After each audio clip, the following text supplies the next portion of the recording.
السلام عليكم، ازيكم يا حبايب حسن. هنعمل النهارده بطاطا كده حاجه خطيره.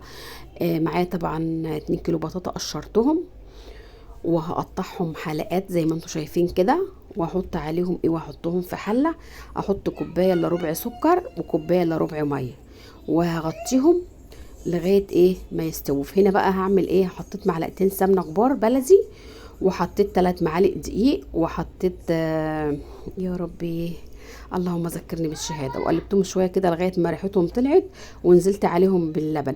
حطيت عليهم حوالي 4 فصوص مستكه، وبعد كده نزلت بمعلقتين فانيليا و3 معالق سكر. السكر ده حسب الرغبه، حسب ففضلت اقلب كده لغايه ما بقى بشاميل وركنته. او قشطه، احنا بنسميها قشطه عامه. همسك بقى البطاطا هنا استوت، ههرسها هرسه حلوه. هنزل عليها بنص كوبايه زبيب ونص كوبايه جوز الهند، وههرسها بقى كده، وهعص الصينيه سمنه،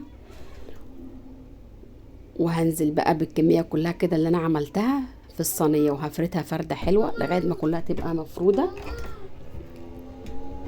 هسويها،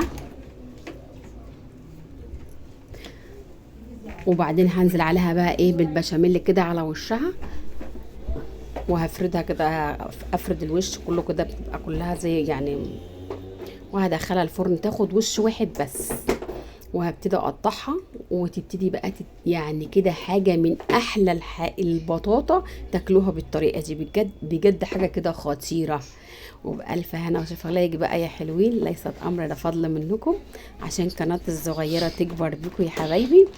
وباي باي يا حلوين.